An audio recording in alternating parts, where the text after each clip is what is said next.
welcome to Autocar's highlights from the 2013 Geneva Motor Show. Now, one half of the story at Geneva is the McLaren P1, the spiritual successor to the F1 supercar of the early 1990s. The P1 is laden with tech, and its 727 horsepower twin-turbo V8 is coupled to an electric motor that boosts total output to more than 900 horsepower. That's good for 218 miles an hour, but the really groundbreaking development is in the aerodynamic package, which can generate 600 kilograms of downforce even at speeds well short of its maximum, and that's as much as many Le Mans racers. It's light too, at only 1,400 kilos, but it does wear a full-size price tag of some £866,000. Only 3 examples of Lamborghini's Veneno supercar, created to celebrate the company's 50th anniversary, will be built, each at a cost of €3 million, plus local taxes. Now, the 740 horsepower Aventador-based supercar is described by Lamborghini as a street-legal racing car, and yes, they are all sold. For something a touch more mundane now, this is the Honda Civic Tourer concept, which previews a production version due later this year. What's interesting, honestly, is that Honda is likely to target class-leading rear accommodation in this car. The fuel tank is located beneath the front seats, and the torsion beam rear suspension takes rather less room than the multi-link suspension of most rivals. The production version will arrive in September. This is the slightly hard to pronounce Rolls-Royce Wraith, the most powerful and Rolls-Royce claims most dynamic car the company has ever produced. Now, ostensibly the Wraith is a coupe variant of the Ghost, but that definition sells it a little bit short.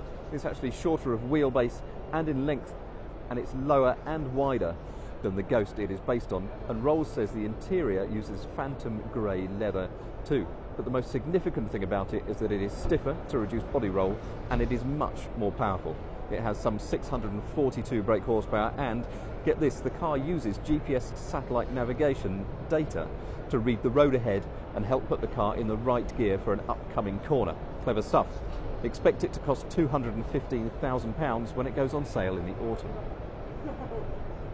A few things get car enthusiasts excited, like the prospect of a new 911 GT3, but this one hasn't arrived without a spot of controversy.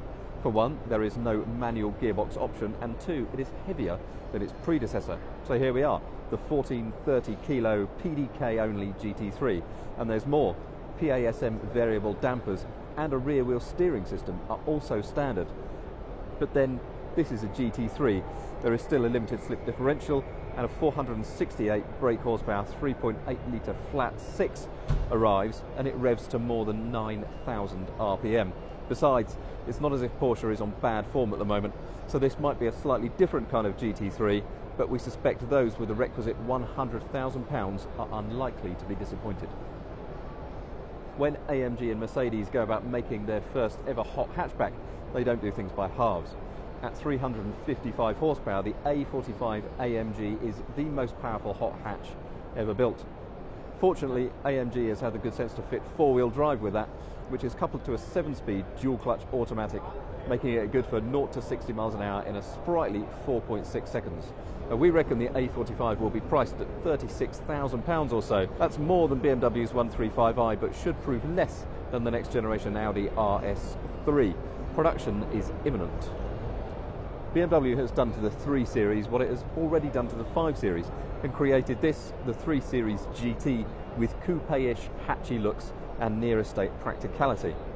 The GT is longer overall and has a longer wheelbase than the saloon on which it's based, and therefore has nearly 3 inches of extra legroom in the back.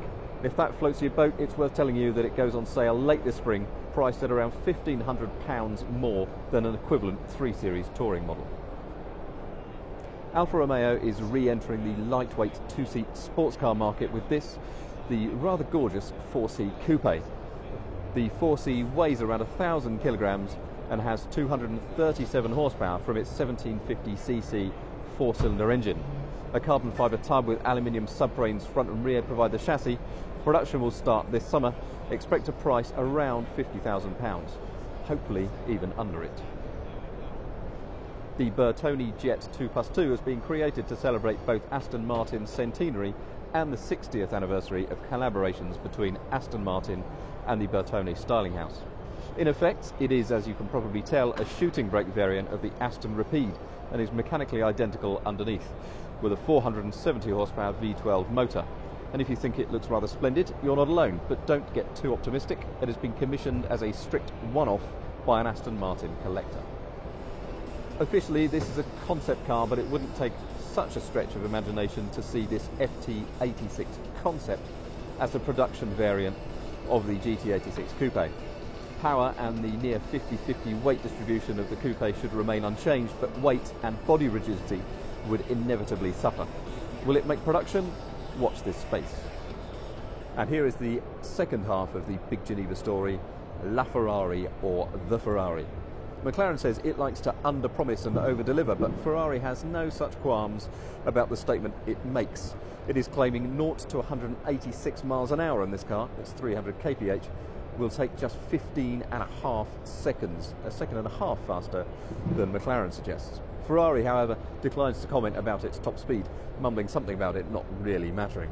Now, like the P1, La Ferrari is a hybrid, but here it has a 6.3 litre naturally aspirated V12, making 789 horsepower alone at more than 9,000 revs, and that's joined by a 161 brake electric motor for a grand round total of 950 horsepower. Ferrari says this is a 2-year project and first deliveries are likely to start in the autumn. Just 499 La Ferraris will be built, each at a cost of £1,040,000.